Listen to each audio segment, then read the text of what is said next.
Hello everyone. तो इस video में हम दी फैबुलस का एपिसोड 3 देखेंगे। अगर आपने पहले के एपिसोड्स नहीं देखे तो उनका लिंक आपको डिस्क्रिप्शन में मिल जाएगा। एपिसोड 3 की शुरुआत में हम देखते हैं जोसेफ जियुन को टैक्सी में बैठाता है। तभी पीछे से शिन बियोंग उसे आवाज देता है। वो जोसेफ को देखकर हैरान हो जाता है और उससे ऑटोग्राफ मांगता है। जोसेफ को शिन बियोंग बहुत पसंद आता है। अगली सुबह जोसेफ जियुन को उस लड़के को डेट करने कहता है, मगर जियुन कहती है वो एक जिद्दी बच्चा है और बहुत यंग है। जोसेफ कहता है मगर वो बहुत क्यूट है, तुम्हारे उस खड़ूस बॉयफ्रेंड से तो अच्छा ही है। वहीं वुमेन को उसका बॉस फुल टाइम काम करने कहता है, मगर वुमेन उसे मना कर देता है। अब ऑफिस में मिस हो जियुन को डांट रही होती है क्योंकि उनके हाथ से सारे लग्जरी ब्रांड्स निकल गए क्योंकि उनका जेडी के साथ काम नहीं हुआ। वो रोने लगती है तो जियुन उन्हें कहती है आप फिक्र मत करें, मैं कोई लग्जरी ब्रांड ढूंढ निकालूंगी जो हमारे साथ काम करेगा। अब हम देखते हैं सुनहु कुछ मॉडल्स के साथ वॉक कर रही होती है। तभी एक वीआईपी हैना को चिल्लाते हुए कहती है रुको। वो पूरा फैशन शो रुका देती है और उससे कहती है तुम मेरे हस्बैंड की शुगर बेबी हो ना, मुझे पता है वो तुम्हें एक्सपेंसिव गिफ्ट देता है। वो औरत उस पर हाथ उठाने जाती है मगर सुनहु उसे रोकते हुए कहती है आप यहाँ ऐसे बिहेव नहीं कर सकती। वो औरत सुनहु को शांत रहने कहकर हैना को फिर से मारने जाती है मगर सुनहु उसे हटा देती है और वो औरत गिर जाती है। सुनहु वहाँ से चली जाती है। बाहर निकलकर हैना उसे थैंक यू कहती है। सुनहु कहती है तुम्हें उसे पहले ही बता देना चाहिए था कि उसे कोई गलतफहमी हुई है। अब सभी इस बारे में ही बात कर रहे होंगे और ये बात फैल भी गई होगी। जल्दी तुम जान जाओगी कैसा महसूस होता है गलत इल्जाम लगने पर, तो ज्यादा मत सोचो और रोना बंद करो। हैना उसे मैम कहती है। सुनहु उसे कहती है मुझे मैम मत बुलाओ, अगर तुम चाहो तो मुझे दीदी बुला सकती हो। ये कहकर वो वहाँ से चली जाती है। वहीं जोसेफ बस शिन बियोंग के बारे में ही सोच रहा होता है। वो वुमेन को बताता है मैंने उसे जियुन के लिए पसंद किया है। तभी मैनेजर जोसेफ से आकर कहती है जल्दी चलो, मिस होंग आई है। जोसेफ उनसे मिलने मना करता है मगर मैनेजर उसे जबरदस्ती ले जाती है और हमेशा की तरह मिस होंग उसका मजाक बनाने लगती है। मिस होंग उसे सारे कपड़े पैक करने कहती है। ये सुनकर मैनेजर बहुत खुश होती है। अब वो सारे कपड़े पैक कर उन्हें दे देती है और फिर वो दोनों पार्टी करने का प्लान करते हैं क्योंकि उन्होंने पूरे 89 ड्रेसेस बेचे होते हैं। वहीं जियुन ऑड्री के लिए कोई ब्रांड ढूंढ रही होती है। वो बहुत मेहनत करती है पर फिर भी उसे ऑड्री के लायक कोई ब्रांड नहीं मिलता। फिर वो वुमेन के साथ लंच पर जाती है। वो उसे पूछती है मैंने सुना तुमने फुल टाइम जॉब करना स्टार्ट कर दिया। वुमेन कहता है हाँ, मेरे ब्राइट फ्यूचर के लिए। तभी खाना आता है। जियुन वुमेन से कहती है क्या तुम मेरे नूडल्स मिक्स कर दोगे? जब तुम मिक्स करते हो तो नूडल्स और भी टेस्टी हो जाता है। वुमेन उसके नूडल्स मिक्स करने लगता है। वो कहता है जोसेफ ने बताया तुम उस दिन कहीं फंस गई थी। जियुन कहती है क्यों, तुम्हें टेंशन हो रही है? वुमेन कहता है बिल्कुल नहीं। तभी जियुन को शिन बियोंग का कॉल आता है। जियुन वुमेन को इशारे में बताती है ये वही चिपकू है। शिन बियोंग कहता है आज के दिन को हम पहला दिन मान लेते हैं हमारे रिलेशन का। ये सुनकर जियुन हंसने लगती है और वो वुमेन को ये बात बताती है। ये सुनकर वुमेन को गुस्सा आ जाता है। जियोन के फोन रखते ही वो उसे नूडल्स देता है और उसमें बहुत सारी मिर्ची डालकर वहाँ से चले जाता है।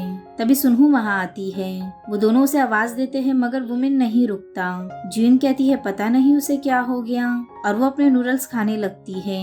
इसके बाद वो दोनों जोसेफ की मॉम के पास बैठे होते हैं। जोसेफ की मॉम पूछती है तुम दोनों को क्या चाहिए? सुनहु कहती है आपको किसी से कॉल पर बात करनी होगी। जियुन अपनी कंपनी के लिए ब्रांड से उनकी बात करवाती है मगर वो ब्रांड ऑड्री के साथ काम करने के लिए नहीं मानते। उसी समय सुनहु को अपना फ्रेंड मिल जाता है और वो बहुत खुश हो जाती है। वहीं वुमेन किसी की फोटोज खींचने जाता है मगर वो लड़का शिन बियोंग ही होता है। वुमेन ने उसे देखा नहीं होता इसलिए वो उसे नहीं पहचानता। फिर वो शिन बियोंग की बहुत सारी फोटोज लेता है और शिन बियोंग उसे कॉलेज स्टूडेंट कहकर कम पैसों में भी फोटो खिंचवा लेता है।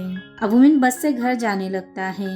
तभी उसे जोसेफ का मैसेज आता है कि आज रात पार्टी करते हैं। सभी पार्टी में आने के लिए तैयार हो जाते हैं मगर जियुन बहुत थक गई होती है। वो जैसे ही पार्टी में आती है सभी उस पर पानी फेंकने लगते हैं और जियुन भी अपना सारा टेंशन भूलकर एंजॉय करने लगती है और उसे भी बहुत मजा आता है। कुछ देर बाद सभी बैठे होते हैं। तभी अचानक पीछे से वुमेन गाना बजाने लगता है और सभी डांस करने लगते हैं। अगली सुबह जियुन को मिस हो बताती है हमें रुबलानी ने चुना है। मिस हो कहती है तो तुमने अपने दोस्त से बात की? मैंने तुम दोनों को साथ देखा था। एक वर्कर कहती है मैंने जानकारी के लिए पूछा था और वो नामजीन ही है जिसने हमें चुना। जियन कहती है मगर मैंने कुछ नहीं किया। मिस हो कहती है तुमने ही किया है, अगर तुम नहीं होती तो वह हमें कभी नहीं बुलाते। ये सुनकर जियून को बिल्कुल अच्छा नहीं लगता। अब कुछ देर बाद जियून नामजिन से मिलती है और उसे कहती है मैंने स्टार्टिंग से सब कुछ खुद किया है और आगे भी मैं खुद ही करूंगी। तुमने ये क्यों किया? तुम अपने आप को समझते क्या हो? नामजिन कहता है मैं पर्सनल और प्रोफेशनल लाइफ को मिक्स नहीं करता। ऐसे इंपॉर्टेंट डिसीजन के लिए हमारी कंपनी में एक एक्सपर्ट्स की टीम है। तुम्हें तुम्हारी काबिलियत की वजह से चुना गया है तो तुम मेहनत करो। जियून कहती है मुझे नहीं लगता ये ऐसे काम करेगा क्योंकि इसमें तुम्हारा नाम आ ही जाएगा। अगर ऑड्री जीत गई तो लोग कहेंगे हम डेट कर रहे हैं और अगर ऑड्री हार गई तो लोग कहेंगे तुम मेरे एक्स हो।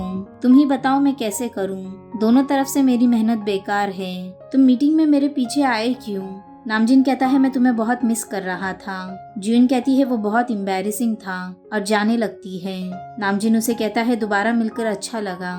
इसके बाद जियून बहुत उदास हो जाती है और फिर वो एक झूले में जाकर झूला झूलती है जहाँ वो वुमिन के साथ आया करती थी। वुमिन कहता था जब भी तुम उदास और दुखी रहोगी तो यहाँ आ जाना, तुम्हें अच्छा लगेगा।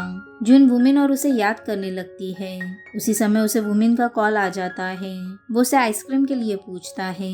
जियून भी मना नहीं करती और उसके साथ आइसक्रीम खाने जाती है और फिर वो दोनों आपस में बहुत मस्ती करते हैं। वो दोनों एक गार्डन में बैठकर बहुत बातें भी करते हैं। कुछ देर बाद दोनों ऐसे ही मस्ती करते हुए घर चले जाते हैं। वहीं जोसेफ ऑफिस आता है। वो देखता है वहाँ बहुत सारे बैग्स रखे हैं। मैनेजर उसे बताती है ये सब वापस की गई ड्रेसेस है। मिस होंग ने 89 में से 88 ड्रेसेस वापस कर दी। ये सुनकर जोसेफ बहुत परेशान हो जाता है। वो कहता है मैं उससे बदला लेकर रहूंगा। वहीं मिस हो जियून को आकर बताती है रुबलानी की बिडिंग पिच अब VIP वोटर से होगी और इस पिच के लिए हमें एक कॉम्पिटिशन होगा। ये सुनकर जियून खुश हो जाती है। वो कहती है हम उन्हें टक्कर देंगे। अब जियून कुछ सामान के साथ ऑड्री से बाहर आती है। तभी शिमदेओंग वहाँ आ जाता है और वो उससे वो बॉक्स ले लेता है और उसके साथ जाने लगता है। जियून उसे कहती है तुम मुझे दीदी क्यों बुलाते हो? शिमदेओंग कहता है मैं तुम्हें दीदी कहता हूँ मगर अंदर से गर्लफ्रेंड मानता हूँ। मगर जियून उसे मना करके वहाँ से चली जाती है।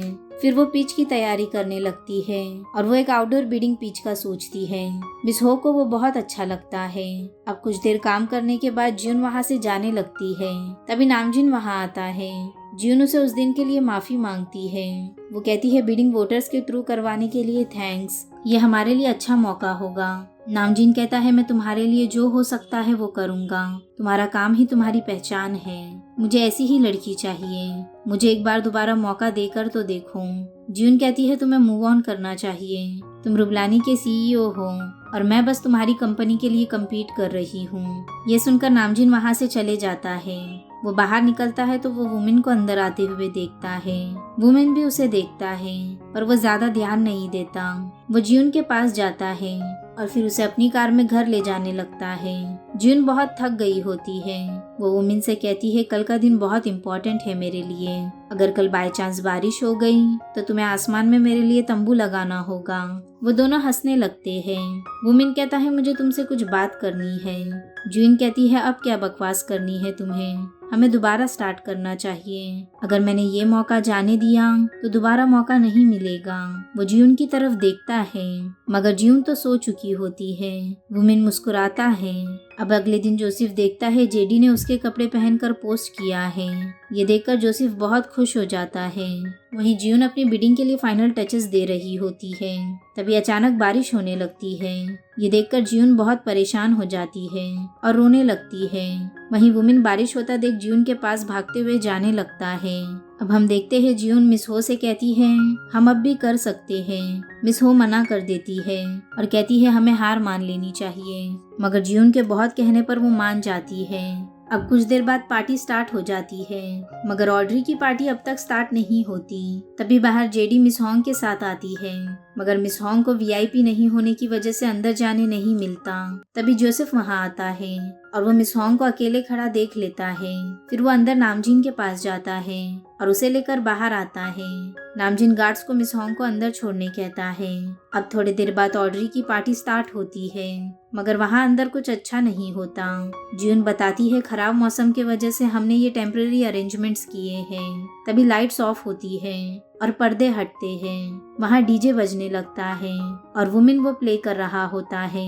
हैना और सुनहू मॉडल्स होते हैं और वो ऑड्री के कपड़े पहनकर सभी के बीच वॉक करते हैं। सभी को ये पार्टी बहुत पसंद आती है। सभी बहुत इंजॉय करते हैं। वो लोग भी बहुत डांस करते हैं। कुछ देर बाद जियून बाहर आती है और वो अपने दोस्तों को थैंक्स कहती है। फिर वो वुमेन की टाई सही कर उसे पर्सनली थैंक्स कहती है। पीछे से नामजिन उन्हें आवाज देता है। मिस हो कहती है हमें अब नामजिन की पार्टी में जाना है, मगर जियून का जरा भी मन नहीं होता। वो जबरदस्ती जा रही होती है। तभी वुमेन जियून का हाथ पकड़ता है और उसे लेकर वहाँ से भागने लगता है। ये देखकर सभी दोस्त बहुत खुश हो जाते हैं और वो भी उन दोनों के पीछे जाने लगते हैं। यहीं ये एपिसोड एंड होता है। वीडियो पसंद आया हो तो लाइक शेयर और सब्सक्राइब जरूर करना। मिलते हैं नेक्स्ट एपिसोड में।